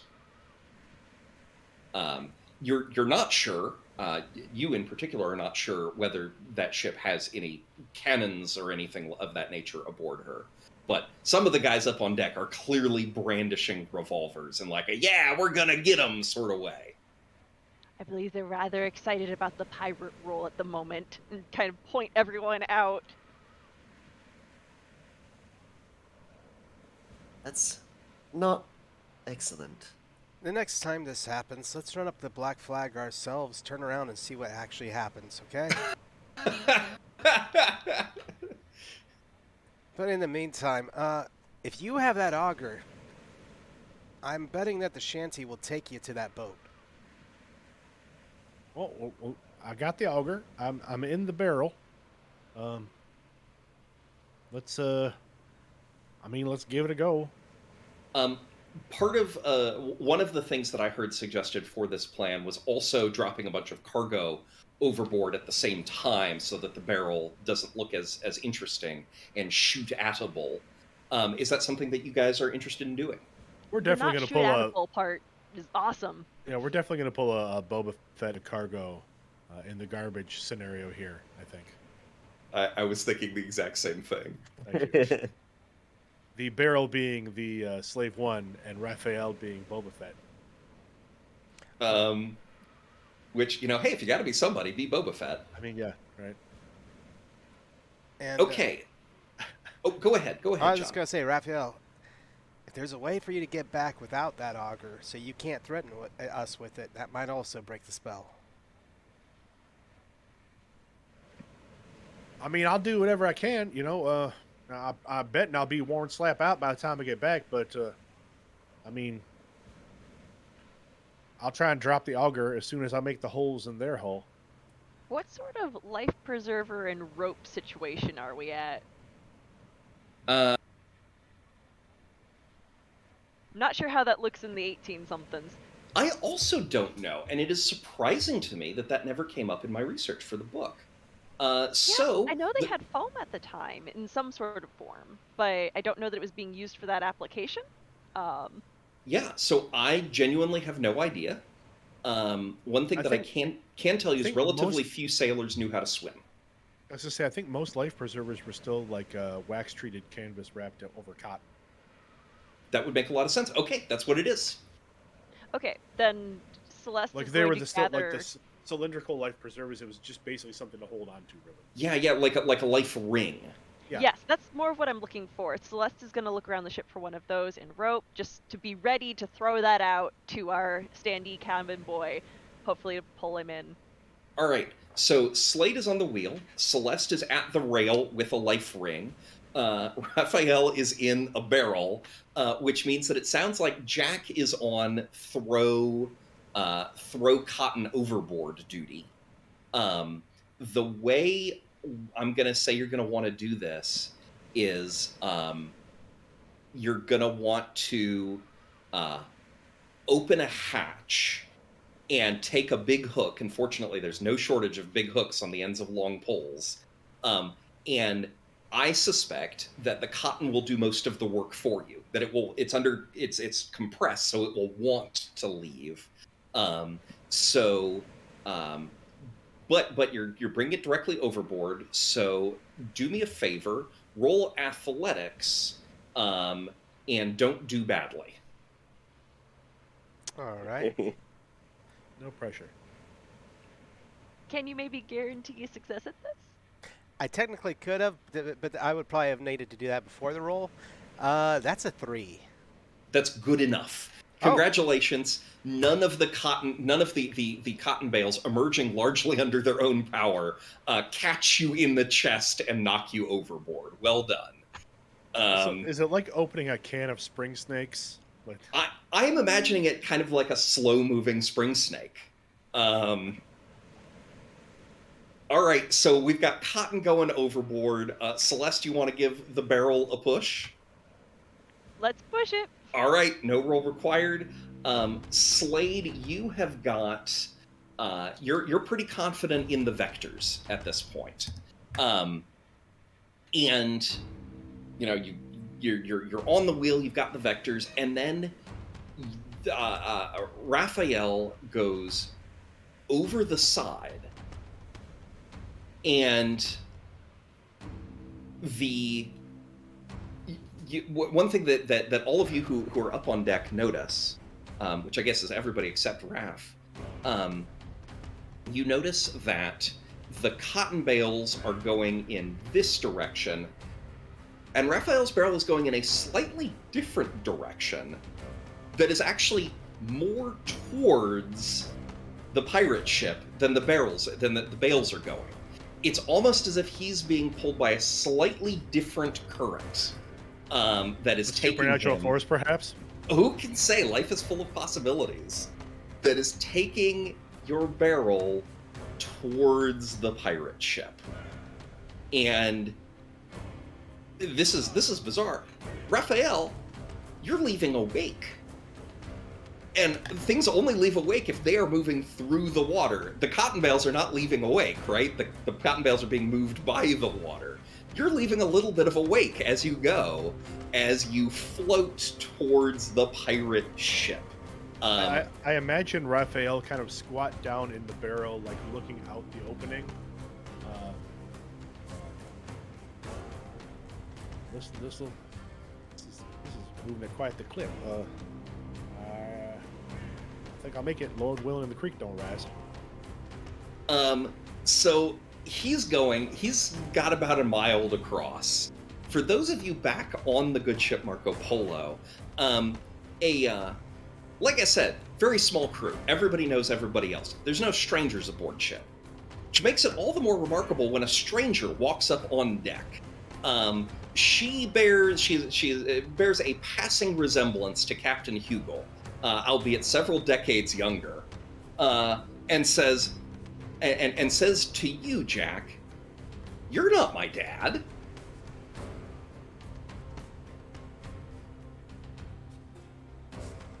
Okay. And what does that have to do with anything, ma'am? You're the captain of the Marco Polo, right? And you are... Captain Jack Cobb? I somehow know your name is Jack Cobb. And you are. Oh, I'm Susan Hugel. I'm Captain Hugel's my dad, but you're Captain, but you're not my dad. Miss Hugo, how did you get upon the ship? Um, I must have come aboard at some point. How does anyone get on a ship? What a stupid question you have asked me today. I've been on this ship for 7 weeks and I haven't seen you once, madam. Well, maybe you just haven't been very observant, she says. That is patently ridiculous. The idea that there could Yes. be someone on this ship. The idea that I'm not observant!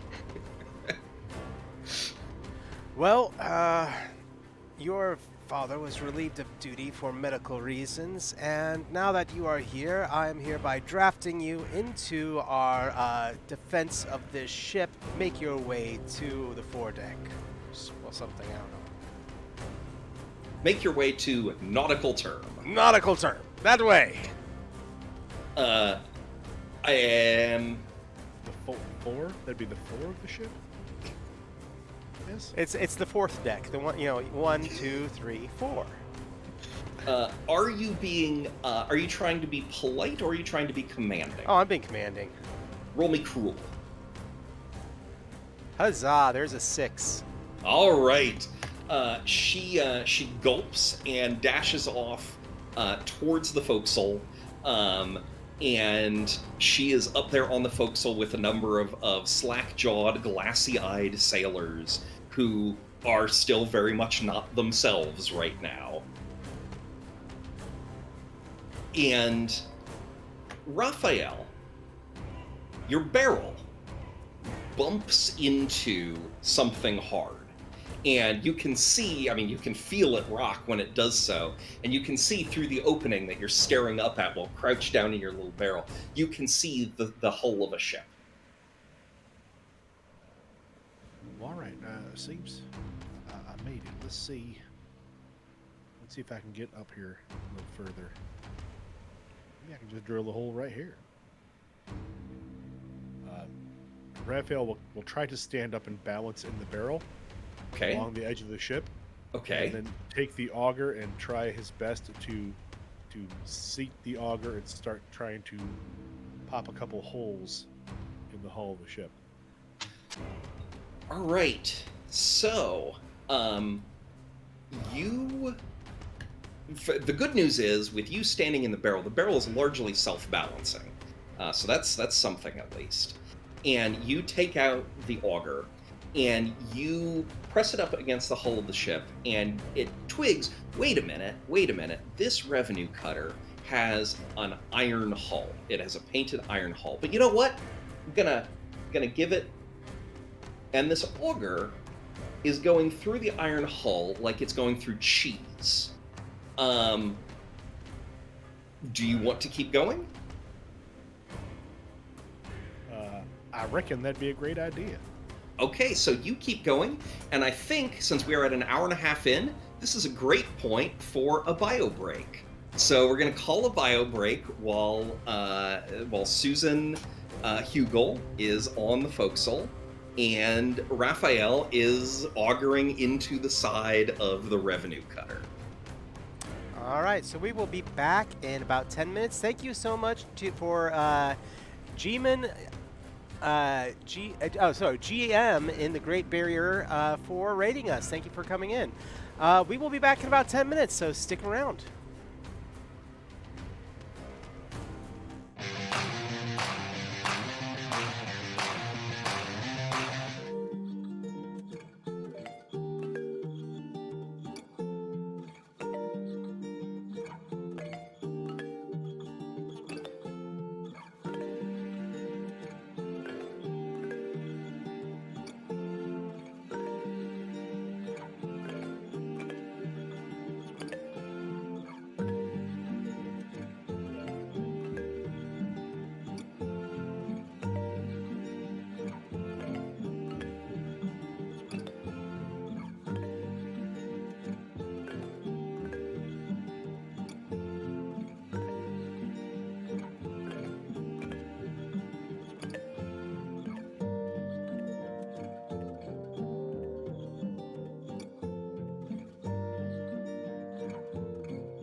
And hello and welcome back. We are back with Shanty Hunters here on Seriously Let's Play. And Tristan, it is your show. All right. Well, just to prolong the cliffhanger just a little bit longer, just one thing I would like to say to the players and to the folks listening at home about Shanty Hunters as a game. One thing is that you'll notice that I have been trying to give answers that to like, hey, what's the deal with X? What's the deal with Y? That align with my understanding of what the truth was on the ground in 1880. And most of those answers are present in the book, but you don't actually have to know them. All that matters is that you have an answer that your players are okay with, right? Like, all that matters is that there is a truth for the purposes of your game, which I think is really fun, right? All that matters is that the players know the left and right limits and they can solve problems. And then the other thing is, well, you know what? I think that other thing is something that I will keep under my metaphorical hat as we get back to our dear friend, the young ingenue Raphael Reed, as he's auguring through the iron hull of this British revenue cutter. And Raphael, as you are going, you hear a conversation up on deck. Two members presumably of the British Revenue Service talking to each other, and one of them's like, hey, so how much longer does the Revenue Service have you stationed out here for? And the other one's like, only 2 more months, and then I'm back to England. I'm actually really excited to get back. I haven't seen my mom in years, and including, like, I haven't seen her since Dad died while they had me stationed out in Singapore. So really looking forward to getting back. And the first one is like, wow, that really sucks, man. Still, at least you'll be able to go home rich because we're going to steal so much off of this ship that we're about to pirate. So, at least that's something. And that's the conversation you're hearing as you're drilling into the side of this ship.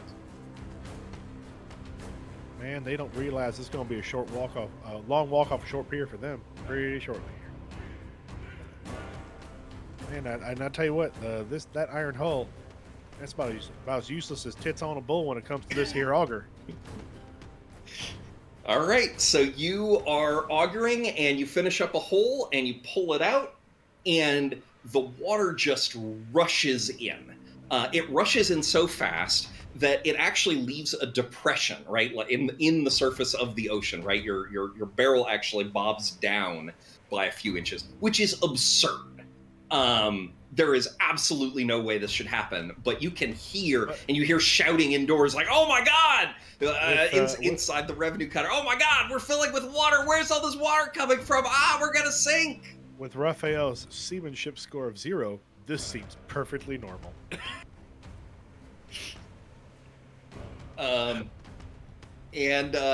So you folks back on the Marco Polo, if you have sharp eyes, you can see the little depression in the water, and you can definitely see that there's panic taking hold aboard the revenue cutter.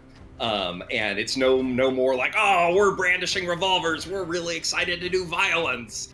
Instead, it's like, oh my God, like, panic, emergency at sea, what are we gonna do?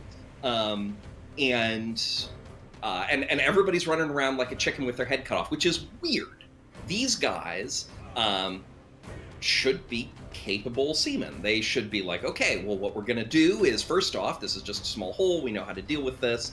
And if that's not the case, then like, okay, well, we're all going to start lowering down the small boats. Like, nobody's doing anything like that. Everybody's just running around crazy. What do you guys want to do? Slade, seeing this, is gonna, being at the helm, is gonna just turn us around as quick as we can, because if nothing else, Slade knows that if the ship sinks as fast as it appears to be sinking, that is it's gonna drag our buddy right down with it as it sort of suctions down into below the surface. All right.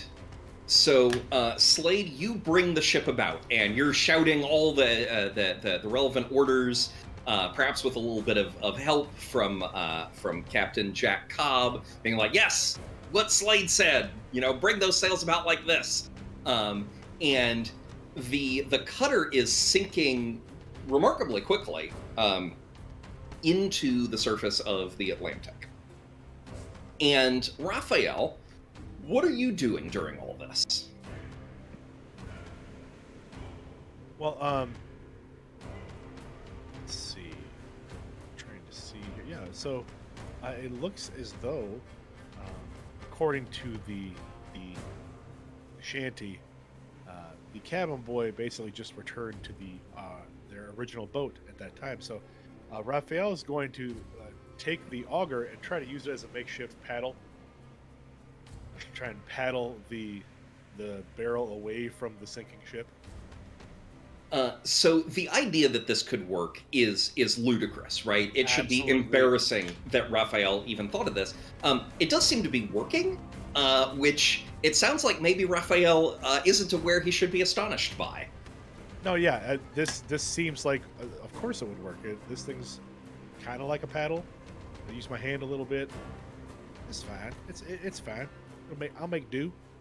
All right. You know, you get what you get. You don't get upset. That's what. All right. So Raphael, getting what he gets and not upset about it in the slightest, is paddling with his auger away from the sinking revenue cutter, and the barrel and the Marco Polo and the sinking revenue cutter are all kind of in a line, and the Marco Polo is going to come up on Raphael in a few minutes. Is there anything anybody wants to do in the interim? Just be ready with that flotation on a rope. Is it ridiculous to try and rescue the people on that boat? I'm asking the rest of the crew. Until the shanty's over, I don't know, because they're still gonna be piratey until the shanty ends, right? I don't know. I'm about ready to jump over on that boat and ask it, and demand to be captain of it as well. Well, Captain, his shipmates, I've been around the world a bit and hadn't yet killed anyone, so I'd not like to start today. Agreed. Okay, so it sounds like you're going to try to pull up Raphael. You're going to try to pull up these other sailors. And you are... Go ahead. So when the barrel gets close to the Marco Polo, Raphael's like, I'm good in the barrel for right now. Don't pull me up on the deck, because that's when I die. I'm gonna stay right here. I'm just gonna get cozy and comfy in the barrel, and I'll just stay here. I'm floating. I'm safe. Leave me here until this whole thing blows over. So everybody hears Raphael shout this, and Susan Hugel up on the forecastle calls back to you, Jack. You are feeling worse and worse with every passing moment, by the way. Your skin is proper saggy at this point. And she calls back, "That's who you're gonna marry me to?"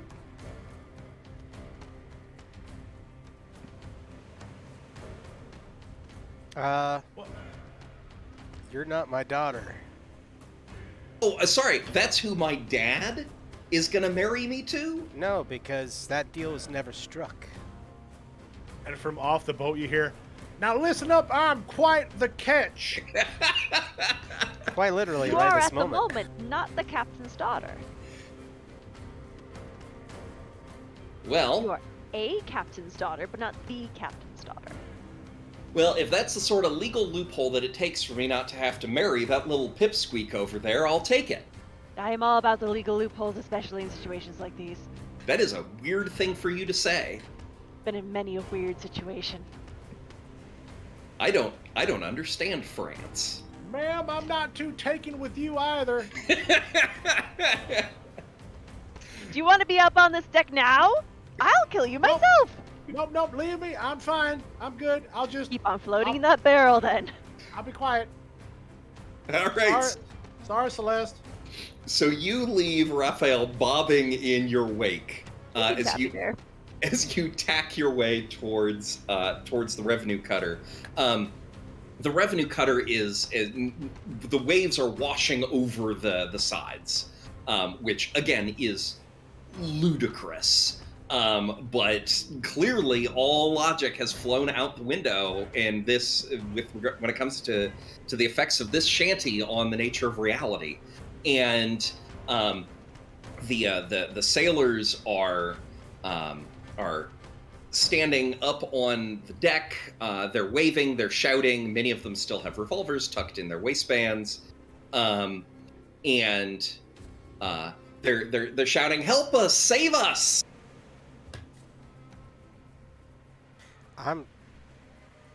I'll toss them the ropes over. Why not? It never says anything about them coming on the boat and killing us at this point. All Yeah, right. and they don't have a boat to take things back to, so So It maybe couldn't hurt to tie them up once they get here. Yeah. one of the NPC sailors on your ship, in fact, let's say it's Elias, the shanty man. He says, "Hey, Skipper, are we all together? I'm not sure the crew is thrilled about the idea of inviting a whole bunch of pirates onto our ship. That just what about doesn't. for a bounty? Is there a bounty? How will we know if we don't bring them aboard and turn them in as criminals? I'm not sure that's how bounties work, ma'am." Celeste has zero clue. Well, the way things are going, I might need to press gang them to replace the current crew. I turn and look at them. Ooh, roll me cruel to keep your That crew is so in spicy. line. Wow. That's a Nice. 5. There is some grumbling, but no more dissent. Oof. And the crew, your crew, starts throwing lines over to the revenue cutter. The small crew of the revenue cutter, they start tying the ropes about themselves so that they can, haul themselves up. And let's see here. And it's at that point that Jack, your knees give way. Your boy. knees buckle. You can no longer stand unsupported. What does everybody want to do? Get Celeste to support Jack? Sure. So that's her immediate move, is to keep him up. All right. So you are holding Jack upright so that he can captain from a standing position. Slade, you're still on the helm. Raphael, you're still bobbing in a barrel. Raphael, you're still holding on to that auger? Yep. Okay. And Jack, you feel like you're fading fast. What do you? Is there anything you want to do? For me? Yeah. I'm like this play is starting to kill, or this shanty is starting to kill me, or trying to.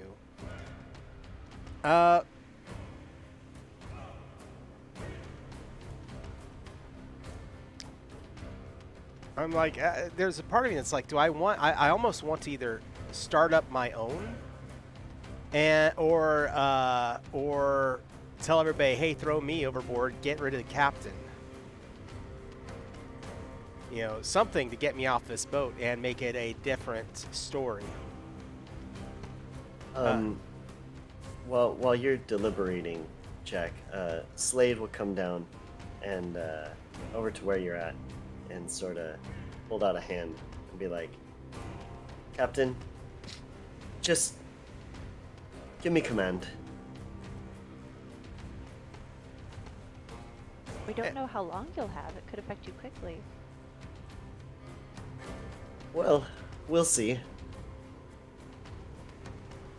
And, just testing out a theory, my character is supposed to be the cultist and wants maybe to make their own shanty or understand the power of it.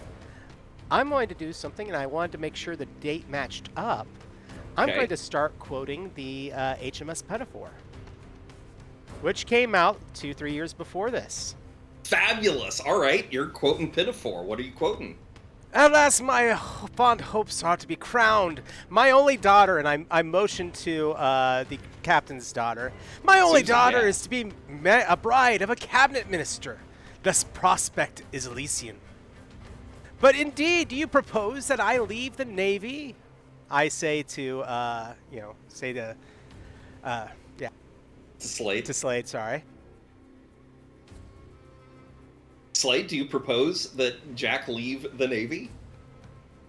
Listen, I don't care whether you leave the Navy or not. You're stupid. Just the here's the thing, and Slade will sort of rub some of the charcoal from her face and say, "Look, I'm not a man, all right? If I'm the captain, the shanty can't be true because it refers to the captain as a he, and I'm not a he, I'm a she, all right? So just we can break the shanty."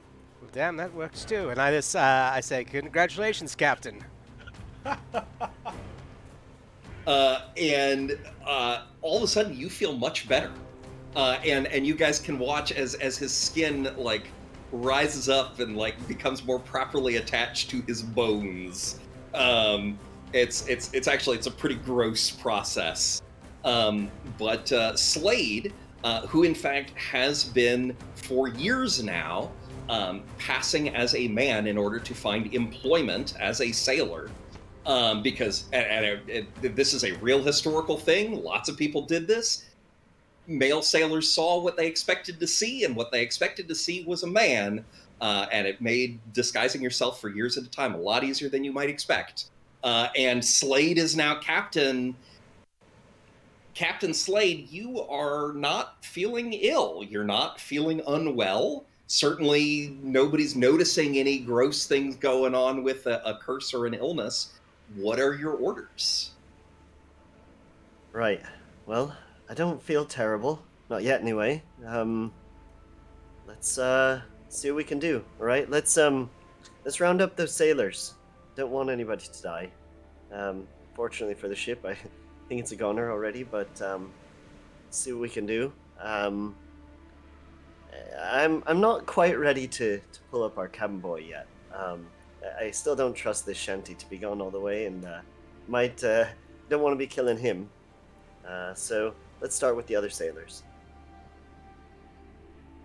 So all hands are to the lines, and people are pulling up the fine folks down in the drink who have tied themselves off, and everyone is aboard, and the pirate captain, who is wearing lieutenant's bars and a British uniform, does a quick head count and says, "That's everyone.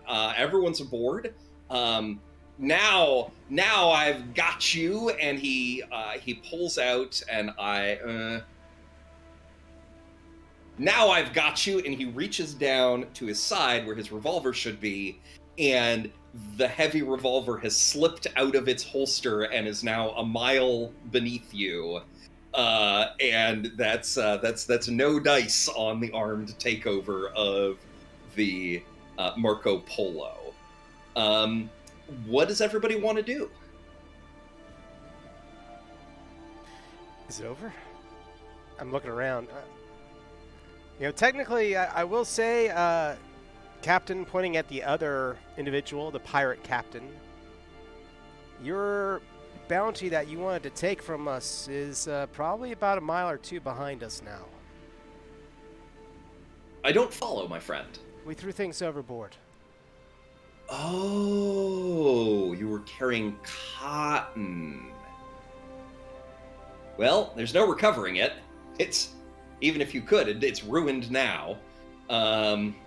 So, okay, well, better luck next time, gents, he says to his crew, who have all survived, so that's great news for all involved. Raphael, you're still bobbing a few hundred yards back in a barrel, holding on to your auger paddle. What's the plan? I'm not quite sure what to think yet, to be honest. It seemed like when we got them back on board, they were still piratey. Yeah. Raphael, did you get rid of that auger yet? What? Get rid of the auger! It wasn't on the ship to start with. It's part of the magic. What?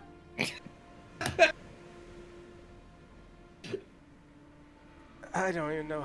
Somebody else yell at him. Raphael! Drop the auger! Got it. Sorry. Raphael will toss the auger over outside the barrel. So the auger lands in the sea with a kerplunk, and sinks rapidly out of sight. The rumination that you guys had earlier was, without an auger, he cannot threaten to take his trusty auger and do the job again. So maybe it will be safe to bring him up? Let's try. Does everybody agree? I don't want to make a mistake here. It's either that or we go to land, let him walk on the land for a moment, and then take him back from there. Are y'all coming to get me? I suppose we could try throwing a rope overboard, tie it around the barrel, and just drag him. Drag the barrel, not him. I don't know that will work as ideally as it did previously. Look, the curse has ended here. It's ended with you. I say we try and take him up. All right. Yeah, I'm game. This barrel's not as watertight as we thought. So it sounds like you're pulling Raphael up?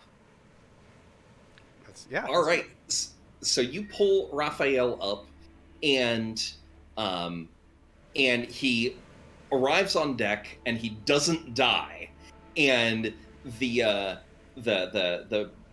British lieutenant, the commander of the revenue cutter, says, "My goodness, what was that boy doing down in a barrel?" And Captain Hugel comes up on deck and says, "Boy, I was not feeling great for a minute there. What's going on up here?" And it seems that everyone who is not the four of you has forgotten the events of the past 2 hours. I'm sorry, Captain. The cotton bales sprung out of the hold Oh, that's really bad. under pressure. Raphael tried to go after them in a barrel. I was in the barrel trying to get the cotton barrels, the cotton in the barrels. I was messing with cotton, wet cotton, and that's what I was doing. So you're the reason the cotton, and he looks over the stern, and yeah, there's the, they're a couple miles away at this point. He was but- trying Tried to to rescue recover the them. cotton. Oh, No. See, what happened was Raphael! no. What happened was the revenue folks was trying to inspect the cotton, and they loosed the cotton from the boat. The British lieutenant frowns and says, That sounds like kind of a rookie mistake. We're quite surprised, aren't we, everybody? Large universal accident. It could have happened to anyone. It was packed poorly. And you know what's an even more unusual accident is the fact that your ship sank as soon as you were aboard. It was the strangest thing, It was lucky we were here in the first place. right? Yeah. Thank you so much for hauling everybody out. It would have been and he kind of wrings his wet uniform. It would have been a long swim back to Gibraltar. Right. I don't suppose you have any official documentation you could sign as a vote of thanks, maybe something to help us out in the future. What I can do is, if the Marco Polo, Captain Hugel, if you wouldn't mind having the Marco Polo make a detour to Gibraltar, what we can do is, since it was my men, and he glares at all of his men, ooh, they're really gonna get it when they get back to Gibraltar. Oh, Since it he's was- mad as a wet hand. that caused all this to happen. Of course, the crown will compensate you for your losses, and there's no reason this has to go any farther, does it? And he glares at everybody. Sounds good to me. Question: is the captain's daughter still on board the ship? She is not. She is nowhere to be found. Just that would have just been incredible. And I think that's a great place to leave it. So that's Shanty Hunters. Guys, thank you so much for playing. I had a blast. No, thank you for Thank running it. you. It was Yeah, Yeah, really Thank thank fun. you. It was a Great. great game. Oh, that said, as we're wrapping up, then this is the last episode for this season of Seriously Let's Play. We will be bringing this back next year. Seriously Let's Play, as I said, is our way to uh, bring together people from all around the tabletop sphere to sit down and play games together, because that is the thing that we all enjoy and unites us all. So it's community building. Please let us know if you want to come back. Come join our Discord channel. That's where we pull the majority of the people from that end up on the show. And we have quite a few creators on there. We'd love to have you come join us if that's what you're into as well. But that said, anybody want to, before we go, say any projects you're working on or any place anyone can find you? I definitely know, Michael, where can people find you? Oh, jeez, put me on the spot. Thanks, Yes. John. You can find me on the Redemption podcast. It's a Star Wars actual play. We are in our 8th and final season. We will be wrapping that up this year. You can also find me on the Identico channel on Twitch. Identico is a independent cyberpunk game, and we do a Twitch stream on Tuesday nights called Chaos Inc., which is a lot of fun with some other people from the Rook and Rasp community as well. And then you can also see me on Tubular Teens with Titans, which is a Power Rangers audio drama. I play the villainous Harbinger, who is a ton of fun to choose scenery with. Awesome. Thank you so much, Michael, for joining us today. Aaron, you got any projects you want to say anything about? Yeah, actually, Ted is wrapping up the writing on a second edition of Suited, so we're trying to get that going again.